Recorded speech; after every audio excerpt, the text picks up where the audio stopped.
Good evening Telangana. Welcome to T News. నేను సాయి మాధవి.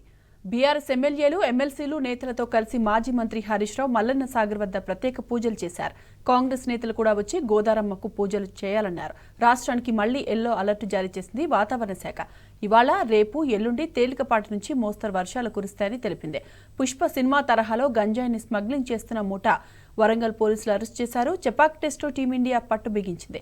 బూమ్రా ధాటికి చిగురు టాకులా వణికిన బంగ్లా 149 పరుగులకే కుప్పకూలింది. ఇలాంటి మరిన్ని వార్తలు చూసే ముందు హెడ్లైన్స్ చూద్దాం. కాంగ్రెస్ కుట్ర రాజకీయాలకు చెంపపెట్టు. మల్లన్న సాగర్ జలాశయం నిండుకుండలా మారిందన్న హరీష్ రావు.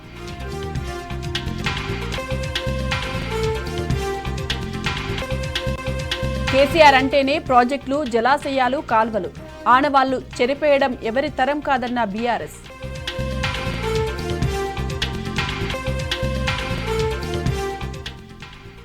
వైద్య ఆరోగ్య శాఖ మంత్రితో మరోసారి చర్చలు. ప్రజాభవన్ను ముట్టడిస్తామన్న ఆరోగ్య మిత్రులు.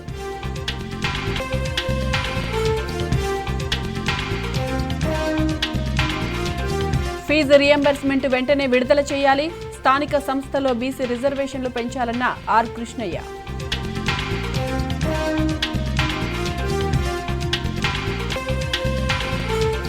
ఇవాళ రేపు తేలికపాటి నుంచి ఓ మోస్తరు వానలు.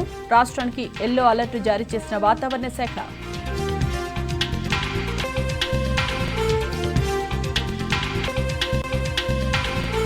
బంగ్లాతో తొలి టెస్టుపై పట్టు బిగించిన భారత్. 308 పరుగుల ఆధిక్యంలో రోహిత్ సేన.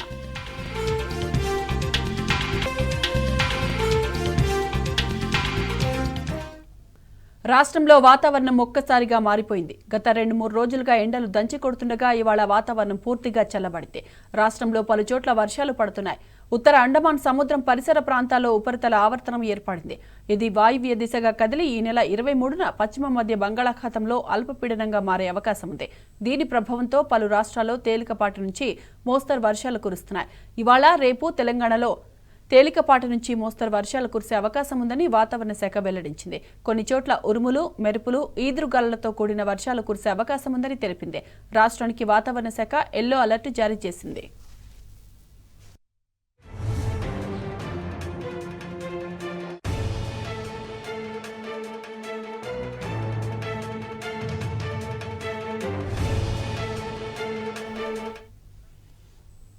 ఇక రాష్ట్రంలో పలుచోట్ల వర్షాలు కురుస్తున్నాయి. ఖమ్మం జిల్లా ఏన్కూర్, కొత్తగూడెం భద్రాద్రి జిల్లా భద్రాచలం టౌన్, అశ్వరావుపేట, ఇల్లందులో ఉరుములు, మెరుపులతో కూడిన భారీ వర్షం కురిసింది.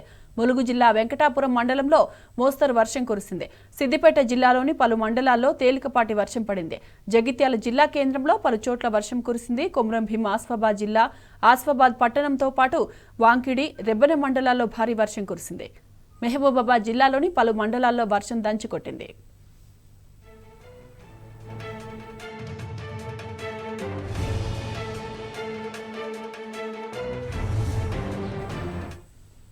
ఇక ఇదే అంశానికి సంబంధించిన పూర్తి డీటెయిల్స్ మా ప్రతినిధి వంశీ అందిస్తారు. వంశీ, చెప్పండి, వెదర్ కు సంబంధించి తాజా అప్డేట్స్ ఏంటి? ఎక్కడెక్కడ ఎంతెంత వర్షపాతం నమోదైంది? అప్డేట్స్ ఏంటి వంశీ? ఒకసారిగా వాతావరణం మారిందని చెప్పచ్చు. గత 2-3 రోజుల నుంచి కూడా ఎండలు దంచి కొడుతుండగా ఇవాళ వాతావరణం పూర్తిగా చల్లబడింది. రాష్ట్రంలోని పలు చోట్ల వర్షాలు పడుతున్నటువంటి పరిస్థితి కూడా మనం చూస్తా ఉన్నాము. ప్రజెంట్ ఏదైతే ఉత్తర అండమాన్ సముద్రం పరిసర ప్రాంతాల్లో ఒక ఉపరితల ఆవర్తనం ఏర్పడింది. ఇది ప్రజెంట్ వాయు దిశగా కదులుతూ ఈ నెల 23న పశ్చిమ మధ్య బంగాళాఖాతంలో అల్పపీడనంగా మారే అవకాశం ఉంది. దీని ప్రభావంతో పలు రాష్ట్రాల్లో తేలికపాటి నుంచి ఓ మోస్తరు వర్షాలు కురిసే అవకాశం ఉన్నట్టు ఐఎండీ తెలిపిన పరిస్థితి మనం చూస్తా ఉన్నాము. దాంతో పాటుగా తెలంగాణ రాష్ట్రానికి సంబంధించి కూడా ఈ అల్పపీడన ప్రభావం ఉండే అవకాశం ఉన్నట్టు కూడా ఐఎండీ తెలిపిన పరిస్థితి మనం చూస్తా ఉన్నాం. అదేంటి రాష్ట్రంలోని పలు జిల్లాల్లో తేలికపాటి నుంచి మోస్తరు వర్షాలు కురిసినటువంటి పరిస్థితి కూడా మనం చూస్తా ఉన్నాము. ఇవాళ రేపు తెలంగాణ రాష్ట్రంలో ఏదైతే పలు చోట్ల తేలికపాటి నుంచి మోస్తరు వర్షాలు కురిసే అవకాశం ఉంది. దాంతో పాటుగా ఈదురుగాలులతో కూడినటువంటి వర్షం కూడా పడే అవకాశం ఉన్నట్టు కూడా వాతావరణం చెప్పినటువంటి పరిస్థితి కూడా మనకు కనపడతా ఉంది. అటు జగిత్యాల జిల్లాలోని పలు ప్రాంతాల్లో, సిద్దిపేట జిల్లాలోని పలు ప్రాంతాల్లో, భద్రాద్రి కొత్తగూడెం, ఖమ్మం, ములుగు, ఆయా జిల్లాల్లో పలు ప్రాంతాల్లో తేలికపాటి నుంచి మోస్తరు వర్షాలు పడటంతో పాటుగా 1-2 చోట్ల భారీ వర్షం కురిసేటువంటి పరిస్థితి కూడా మనం చూస్తా ఉన్నాము. తదుపరి 3 నుంచి 4 రోజుల పాటు కూడా రాష్ట్రంలో మంచి వర్షాలు కురిసే అవకాశం ఉన్నట్టు ఐఎండీ తెలపడం జరిగింది. వంశీ, ఏ జిల్లాలకు ముఖ్యంగా వాతావరణ శాఖ హెచ్చరికలు జారీ చేసింది? ప్రధానంగా అల్పపీడనం ఏర్పడే అవకాశం ఉంది కాబట్టి అటు ఉత్తర కావచ్చు, దాంతో పాటుగా తూర్పు తెలంగాణ జిల్లాల పైన మాత్రం కొంత ఈ అల్పపీడనం ప్రభావం ఏర్పడితే దీని ప్రభావం ఉండే అవకాశం ఉంది. ప్రజెంట్ ఈ 2 రోజుల పాటు కూడా రాష్ట్రంలో అన్ని ప్రాంతాల్లో కూడా తేలికపాటి నుంచి మోస్తరు వర్షాలు కురిసే అవకాశం ఉంది. ఎందుకంటే వాయువ్య బంగాళాఖాతంలో ఏర్పడబోయేటువంటి ఈ యొక్క అల్పపీడన ప్రభావంతో నైరుతి ఋతుపవనాలు బలంగా చురుగ్గా కదిలే అవకాశం ఉంటుంది కాబట్టి రాష్ట్రంలోని అనేక ప్రాంతాల్లో తేలికపాటి నుంచి మోస్తరు వర్షాలు కురిసే అవకాశం ఉంది. Right Vamshi, thanks for the updates.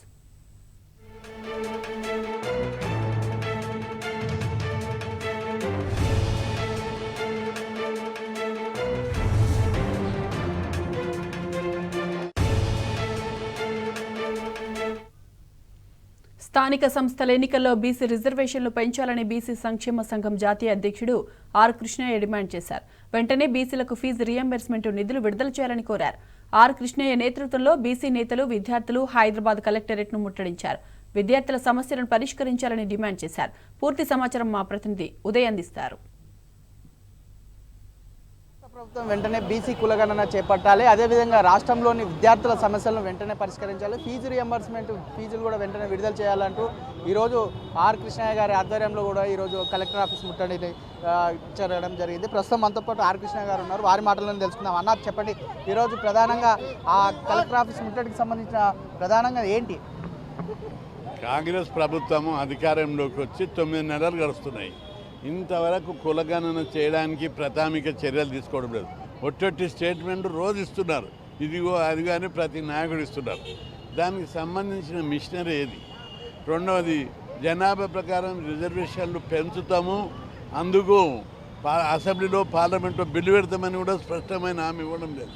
ఒకవైపు ఓటర్ లిస్టులు తయారు చేస్తున్నారు, ఎన్నికలు ఎప్పుడు జరుపుతామని చూస్తున్నారు. ఇంకొక అంటే వాళ్ళ లోపల వాళ్ళ ప్రక్రియ చూస్తుంటే పెంచడానికి వాళ్ళకి ఇష్టం లేదు. అందుకే మేము ఒత్తిడి ప్రభుత్వం మీద తెస్తున్నాం. పెద్ద ఎత్తున మీరు వెంటనే చర్యలు తీసుకోవాలి, పెంచడానికి కులగణన జరపాలి.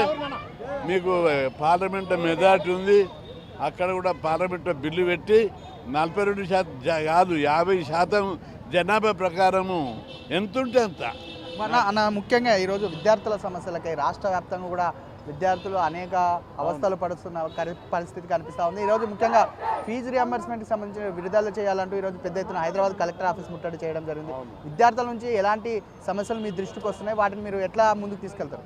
అంటే ఈరోజు కులగణనతో పాటు విద్యార్థుల యొక్క ఫీజు రియంబర్స్మెంట్ బకాయిలు ఇవ్వాలని, పెరిగిన ధరల ప్రకారం స్కాలర్షిప్లు పెంచాలని రాష్ట్ర వ్యాప్తంగా పెద్ద ఎత్తున ఉద్యమాలు జరుగుతున్నాయి. దాదాపు 200 సెంటర్లలో ఉద్యమాలు జరుగుతున్నాయి. సూర్యాపేట, నల్లగొండ, వరంగల్, కరీంనగర్, ఎక్కడ చూస్తే అక్కడ సంగారెడ్డి, సిద్దిపేట, ప్రతి చోట వేల సంఖ్య లోపల విద్యార్థులు, ప్రజలు ఉద్యమంలో పాల్గొంటున్నారు. ప్రభుత్వము స్కాలర్షిప్లు పెంచడం లేదు, హాస్టళ్ల పరిస్థితులు మెరుగుపరచడం లేదు, ఫీజుల బకాయిలు ఇస్తామని మాట అనడం లేదు. అందుకే పెద్ద ఎత్తున విద్యార్థులు ఈరోజు నిరసన కార్యక్రమం చేపట్టారు.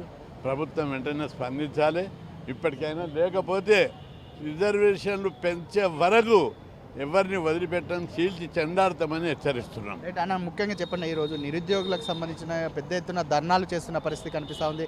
ఒకవైపు గ్రూప్ 2, గ్రూప్ 3 పోస్టులు పెంచాలి, మరొక వైపు గ్రూప్ 1 సంబంధించి 1:100 చేయాలన్నట్టు కూడా ధర్నాలు చెప్పడం జరిగింది. ఇవాళ నిరుద్యోగులకు సంబంధించిన ఎలాంటి సమస్యలు మీ దృష్టికి వచ్చాయి, వాటిని మీరు భవిష్యత్తులో ఎట్లా ముందుకు తీసుకెళ్ళబోతారు వారి సమస్యల పరిష్కారానికి? ఆర్ కృష్ణయ్య గారి నేతృత్వంలో ఎన్నో ధర్నాలు, రాసరోకోలు చేస్తే మన నామమాత్రంగా మరి 1,20,000 ఉద్యోగాలు భర్తీ చేస్తా అని చెప్పినటువంటి ప్రభుత్వము డిఎస్సి నోటిఫికేషన్లు లేవు. ఇలా ప్రభుత్వ పాఠశాలలు నిర్వీర్యమైపోతున్నాయి. రెండవది, కులగణన అనేది కూడా చాలా ముఖ్యమైనటువంటి డిమాండ్. కులగణన చేపట్టకుండా కామారెడ్డి డిక్లరేషన్ ఇప్పటివరకు ఏమైంది? ఇదే ముఖ్యమంత్రి గారు రేవంత్ రెడ్డి గారు చెప్పారు. ఈ కులగణన విషయంలో చాలా నిర్లక్ష్యం చేస్తున్నారు. బిడ్డ, నిర్లక్ష్యం చేస్తే ఆర్ కృష్ణ నేతృత్వంలో రాష్ట్ర వ్యాప్తంగా మీ భర్తం పెట్టమని హెచ్చరిస్తున్నాం. కొంతమంది విద్యార్థులు ఉన్నారు, వారి మాటలను తెలుసుకుంది. అమ్మ, చెప్పండి, ఈరోజు మీరు హైదరాబాద్ కలెక్టర్ ఆఫీస్ ముట్టడికి కారణం ఏంటి? మాకు స్కాలర్షిప్లు రావట్లేదు. రాష్ట్ర వ్యాప్తంగా కలెక్టరేట్, ఆర్డీఓ, ఎంఆర్ఓ ముట్టడి రాష్ట్ర వ్యాప్తంగా అన్ని జిల్లాల్లో జరుగుతూ ఉంది. దానికి ముఖ్య కారణం రాష్ట్ర ప్రభుత్వం ఏర్పడిన ఎంబట్టే 6 నెలలకే కామారెడ్డి డిక్లరేషన్ అమలు చేస్తాము, బీసీలకు స్థానిక సంస్థల రిజర్వేషన్లు కల్పిస్తామని చెప్పిన రాష్ట్ర ప్రభుత్వం రాబోయే రోజులలో రాష్ట్ర ప్రభుత్వం వైఖరి మార్చకుంటే మాత్రం పెద్ద ఎత్తున పక్క కూటవేటి దూరంలో సెక్రటరియట్ ఉంది, లక్షలాది మంది విద్యార్థులతోటి చెలో సెక్రటరియట్ కృష్ణ నేతృత్వంలో పిలుపునిచ్చి వేలాది మంది లక్షలాది మంది విద్యార్థులతోటి సెక్రటరియట్ ముట్టడిస్తామని కూడా ఈ రాష్ట్ర ప్రభుత్వాన్ని హెచ్చరిస్తూ ఉన్నాం. మొత్తానికి చూసుకున్నట్లయితే ఏదైతే ఇది ప్రజాప్రభుత్వం, ఇది ప్రజల సమస్యలు వెంటనే పరిష్కరిస్తామని కూడా చెప్పిన ఈ ముఖ్యమంత్రి ఇప్పటి వరకు కూడా సమస్యలను పరిష్కరించకపోవడం చాలా బాధాకరం. మరోవైపు ఏదైతే విద్యార్థుల ఫీజు రియంబర్స్మెంట్ గాను పెండింగ్లో ఉన్న బకాయిలు వెంటనే విడుదల చేయకపోతే రాబోయే రోజుల్లో కూడా 1,00,000 మంది విద్యార్థులతో చెలో సెక్రటరియట్ ముట్టడి కార్యక్రమం నిర్వహిస్తామని అటు విద్యార్థి సంఘాల నాయకులు చెప్తున్న పరిస్థితి కనిపిస్తూ ఉంది. కెమెరా పర్సన్ నరేష్ కలిసి ఉదయ్ కిరణ్, టీ న్యూస్ లక్కీకబుల్. గచ్చిబౌలిలోని ఉర్దూ యూనివర్సిటీలో ఉద్రిక్తత చోటు చేసుకుంది. పురుగుల అన్నం పెడుతున్నారని విద్యార్థులు ఆందోళన చేశారు. యూనివర్సిటీ యాజమాన్యానికి పలుమార్లు ఫిర్యాదు చేసినా పట్టించుకోవడం లేదని విద్యార్థులు ఆరోపించారు. సుమారు 400 మంది విద్యార్థులు ధర్నాలో పాల్గొన్నారు. యూనివర్సిటీ యాజమాన్యానికి వ్యతిరేకంగా నినాదాలు చేశారు. ఆహారం విషయంలో నాణ్యత ప్రమాణాలను పాటించాలని డిమాండ్ చేశారు.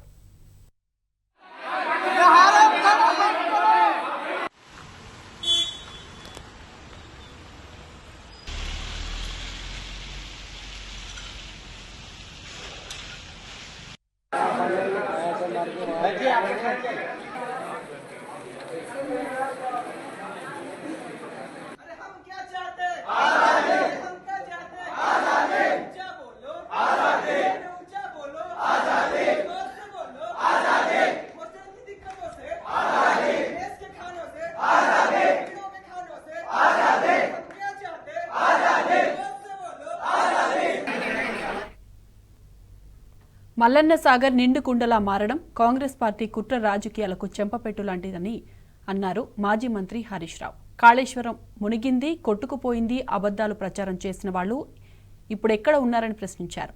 21 టీఎంసీల నీళ్లతో నిండు కుండలా ఉన్న మల్లన్న సాగర్ను చూస్తుంటే కడుపు నిండిన అనుభూతి కలుగుతుందన్నారు. బీఆర్ఎస్ ఎమ్మెల్యేలు, ఎమ్మెల్సీలు నేతలతో కలిసి ఆయన మల్లన్న సాగర్ వద్ద ప్రత్యేక పూజలు చేశారు. కాంగ్రెస్ నేతలు కూడా వచ్చి గోదారమ్మకు పూజలు చేయాలని హరీష్ రావు సూచించారు. గారు కట్టించిన మల్లన్న సాగర్ లో 21 టీఎంసీలతో ఒక సముద్రంలాగా కనిపించడం నిజంగా చాలా సంతోషంగా ఉంది. కడుపు నిండినంత ఆనందంగా ఉంది. కొంతమంది కాళేశ్వరం ప్రాజెక్టు కొట్టుకుపోయిందని, కాళేశ్వరం ప్రాజెక్టు మునిగిపోయిందనేటువంటి వాళ్లకు ఇది చెంపపెట్టు లాంటి సమాధానం నిండిన మల్లన్న సాగర్ చెప్తా ఉంది. ఏదైతే కాంగ్రెస్ నాయకులు 1,00,000 కోట్లు వృధా అయినాయని, కాళేశ్వరం ప్రాజెక్టు పోనే పోయిందనేటువంటి వాళ్లకు నిండుగా ఉన్నటువంటి గలగలా పారుతున్న గోదావరి జలాలు కాంగ్రెస్ నాయకులు చెప్పేది అబద్దం అబద్దం అబద్దమని ఆ జలాలే ఈరోజు సమాధానం చెప్తా ఉన్నాయి. నేను అడుగుతా ఉన్న కాంగ్రెస్ పార్టీ నాయకులను, ఇలా కాళేశ్వరం కొట్టుకపోతే ఈ మల్లన్న సాగర్ లో 21 టీఎంసీల నీళ్లు ఎక్కడి నుంచి వచ్చాయి అని నేను అడుగుతా ఉన్నా. ఇవాళ ఎల్లంపల్లి నుంచి, లక్ష్మీ బ్యారేజీ నుంచి, మన అన్నపూర్ణ నుంచి, రంగనాయక్ సాగర్ నుంచి, మల్లన్న సాగర్ నుంచి, కొండ పోచమ్మ సాగర్ దాకా ఇవాళ గోదావరి జలాలు ప్రవహిస్తున్నాయంటే అది కాళేశ్వరం ప్రాజెక్టులో అంతర్భాగంగా ఉండడం వల్లనే. మల్లన్న సాగర్ నిండు కుండలాగున్నదంటే ఇది కాళేశ్వరంలో అంతర్భాగం కాదా అని ఆ మాట్లాడేటువంటి నాయకులను నేను అడుగుతా ఉన్నా. ఇవాళ ఈ మల్లన్న సాగర్ నుంచి ఈ కాళేశ్వరం కింద పండే ప్రతి పంట మీద కేసీఆర్ పేరుంటది, ప్రతి రైతు గుండెలో కేసీఆర్ పేరు నిలబడి ఉంటది అని చెప్పి మనం చేస్తా ఉన్నా. ఇప్పటికైనా ఆ కాంగ్రెస్ నాయకులు కాళేశ్వరం కొట్టుకుపోయిందనే మూర్ఖపు మాటలు మానుకోవాలని నేను వారికి హితవు పలుకుతా ఉన్నా. ఇలా ఈ నీళ్లు వస్తున్నాయి గోదావరి జలాలు, ఆ కాళేశ్వరం ప్రాజెక్టులో అంతర్భాగం కాదా? కేసీఆర్ కట్టించినటువంటి అన్నపూర్ణ, రంగనాయక్ సాగర్, మల్లన్న సాగర్, కొండపోచమ్మ సాగర్ ఇవన్నీ కాళేశ్వరంలో అంతర్భాగం కాదా? ఇవాళ అన్నపూర్ణలో 3 టీఎంసీలు ఉన్నాయి, రంగనాయక్ సాగర్ లో 3 టీఎంసీలు ఉన్నాయి, మల్లన్న సాగర్ లో 21 టీఎంసీలు నింపుకున్నాం, కొండపోచమ్మలో 10 టీఎంసీల నీళ్లు నింపుకున్నామంటే ఇది కాళేశ్వరం ప్రాజెక్టు. నిజంగా చాలా చాలా సంతోషంగా ఉంది. కాంగ్రెస్ పార్టీ నాయకులు కొంతమంది ఇప్పటికీ దుష్ప్రచారం చేస్తున్నారు. కాంగ్రెస్ దంతా డైవర్షన్ పాలిటిక్స్, మాదేమో రైతులకు నీళ్లు ఇవ్వాలనేటువంటి తపన. మాది వాటర్ డైవర్షన్ అయితే కాంగ్రెస్ దేమో డైవర్షన్ పాలిటిక్స్, అటెన్షన్ డైవర్షన్ చేసేటువంటి ప్రయత్నం కాంగ్రెస్ పార్టీ నాయకులు చేస్తున్నారు. బట్ ఈ రోజు ప్రజలకు సజీవ సాక్ష్యం కదా, ఇంతకంటే సాక్ష్యం ఏం కావాలి? కాళేశ్వరం కొట్టుకుపోయిందనేటువంటి మూర్ఖులకు 21 టీఎంసీలతో సముద్రాన్ని తలపించే ఈ మల్లన్న సాగరే ఒక సజీవ సాక్ష్యం. ఇంతకంటే ఇంకొక సాక్ష్యం ఉండదు. ఇప్పటికైనా కాంగ్రెస్ నాయకులు మీరు కూడా వచ్చి ఇంత పసుపు కుంకుమ వేసి కొబ్బరికాయ కొడితే మీ పాపాలు తొలగిపోతాయి. ఆనాడు ప్రాజెక్టు కట్టేటప్పుడు అడ్డం పడ్డారు, కోర్టులలో కేసులేసిండ్రు. కనీసం ఇవాళ సంతోషాన్ని పంచుకుందామని వస్తే ఇవాళ కూడా కాంగ్రెస్ పార్టీ నాయకులు డైవర్షన్ టాక్టిక్స్ చేస్తా ఉన్నారు. దేనికోసం? ఈ నీళ్లతోని రేపు మెదక్ జిల్లా, యాదాద్రి జిల్లా, సిద్దిపేట జిల్లా పంట పొలాలు పండడం మీకు ఇష్టం లేదా? రైతుల పొలాలు తడవడం మీకు ఇష్టం లేదా? మేమొచ్చి 21 టీఎంసీల మా కేసీఆర్ కట్టించిన ప్రాజెక్టులో ఇంత పసుపు కుంకుమ వేసి ఆ గోదావరి జలాలకు దండం పెట్టుకుందామని మేము వచ్చాం. దానికి కూడా మీరు అడ్డుకోవడమేనా అని నేను అడుగుతా ఉన్నా. బట్ ఏది ఏమైనా ఇవాళ కేసీఆర్ కల ఫలించింది. మొదటిసారి 21 టీఎంసీల నీళ్లు మల్లన్న సాగర్ లో నింపుకోవడం చాలా చాలా ఆనందంగా ఉంది. ఈ రోజు మల్లన్న సాగర్ పూర్తయింది, కాలువలు కూడా 90% పూర్తయినాయి. కాంగ్రెస్ పార్టీ నాయకులు ఆ మిగతా 10% పిల్ల కాలువలు, పంట కాలువలను భూమి సేకరించి వెంటనే పూర్తి చేయాలని చెప్పి మేము ప్రభుత్వాన్ని కోరుతా ఉన్నాం. అదేవిధంగా ఈ యాసంగి పంటకు డోకా లేదు. ఈ యాసంగి పంట బ్రహ్మాండంగా మన ఈ 3-4 జిల్లాలకు అద్భుతంగా నీళ్లు రాబోతా ఉన్నాయి, నిండిపోయినాయి మంచిగా నీళ్లు. అదేవిధంగా రేవంత్ రెడ్డి గారు హైదరాబాద్ కు మంచి నీళ్లు తీసుకుపోతా, మూసీకి నీళ్లు తీసుకుపోతా అంటుండు. దానికి కూడా కేసీఆర్ కట్టించిన కాళేశ్వరమే కదా దిక్కు, దానికి కూడా మల్లన్న సాగరే కదా దిక్కు. ఇవాళ రేవంత్ రెడ్డి గారు ఈ మల్లన్న సాగర్ నుంచి గోదావరి నీళ్లు తీసుకుపోయి మూసీని శుభ్రం చేస్తా అంటుండు, హైదరాబాద్ ప్రజలకు మంచి నీళ్లు ఇస్తా అంటుండు. సంతోషమే, కానీ అది ఎట్లా సాధ్యమైంది? కాళేశ్వరం వల్ల సాధ్యమైంది. కేసీఆర్ కట్టించిన మల్లన్న సాగర్ వల్ల అనేది సాధ్యమైందనే విషయాన్ని ఇవాళ మీరు గుర్తుపెట్టుకోవాల్సిన అవసరం ఉంది. ఎన్నికల ముందు అబద్దాలు ప్రచారం చేసిండ్రు. 1,00,000 కోట్లు వృధా అయినాయి, కాళేశ్వరం కొట్టుకుపోయిందని మాట్లాడిండ్రు. ఖర్చయిందే 93 లక్షల కోట్లు, 93,000 కోట్లు. కానీ 1,00,000 కోట్లు పోయిందని, మొత్తం అవినీతి జరిగిందని మాట్లాడిండ్రు. మరి ఖర్చయిందే 93,000 కోట్లు అయితే 1,00,000 కోట్ల అవినీతి జరుగుతుందా?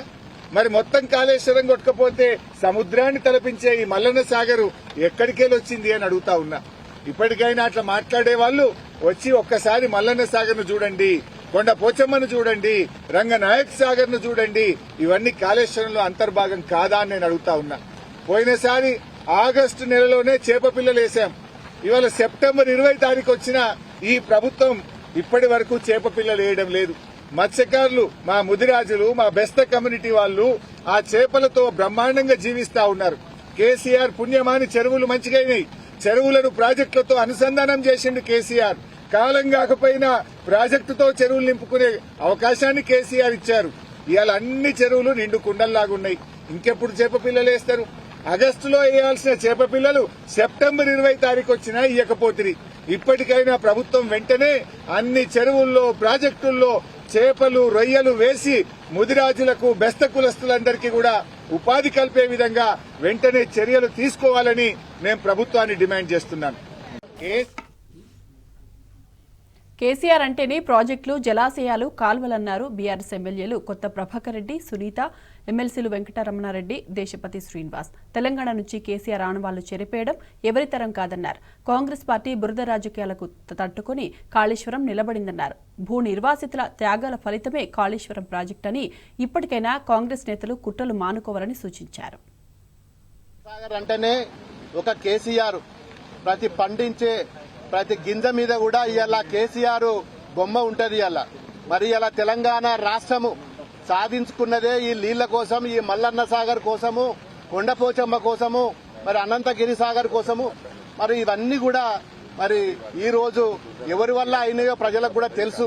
మీరు ఎన్ని జిమ్మిక్కులు చేసినా, ఏది చేసినా, మరి మేము కట్టించిన ప్రాజెక్టులకు కనీసము పిల్ల కాలువలన్న తవ్విచ్చే మరి శక్తి మీ దగ్గర లేకుండా పోయింది. ఈ రోజు మరి కాలువలు మధ్యలో ఆగిపోయినాయి. మీకు దమ్ముంటే ఆ కాలువలను పూర్తిగా పిల్ల కాలువలను కట్టించి ప్రతి గ్రామంకు ప్రతి చెరువులు నింపి, కుంటలు నింపి మా రైతులకు నీరు అందించే బాధ్యత మీ మీద ఉన్నది. అది పక్కన పెట్టి మరి ఈ రోజు ప్రాజెక్టులు కట్టించిన మా మీదకే మీరు పురిగొల్పి కాంగ్రెస్ కార్యకర్తలను పురిగొల్పి ఈ రోజు మేము పూజ చేసుకోవడానికి వస్తే కూడా మాకు మరి పర్మిషన్ ఇవ్వకపోవడం చాలా దురదృష్టకరం. ఇవాళ ప్రజలందరూ కూడా గమనిస్తున్నారు. ఖచ్చితంగా మరి కాంగ్రెస్ పార్టీకి బుద్ధి చెప్తుంది. ఇన్ని ప్రాజెక్టులు దేశంలో ఎక్కడ కూడా కట్టని విధంగా తెలంగాణ రాష్ట్రంలో ఫలాలు ఈ రోజు వస్తున్నాయంటే అది కాంగ్రెస్ కు కన్ను గిట్టి మరి ఈ రోజు వాళ్ళు ఓర్వలేక కేసీఆర్ గారి మీద రకరకాలు మాట్లాడుతున్నారు. ఇవాళ కేసీఆర్ అంటేనే తెలంగాణ అంటేనే ప్రాజెక్టులు, అది మర్చిపోవద్దని చెప్పి మరి మీరు హెచ్చరిస్తుంటాం. ఎందుకంటే మరి కాళేశ్వరం నుంచి నీళ్ళని కూడా మరి వరదల్లాగా మరి కాలువల ద్వారా ఇక్కడ దాకా వచ్చి మన మల్లన్న సాగర్ లో దాదాపు 21 టీఎంసీ నీరు నిలిచి ఒక సముద్రంలా కనిపిస్తుంది అంటే చాలా చూడడానికి చాలా ఆనందంగా ఉంది.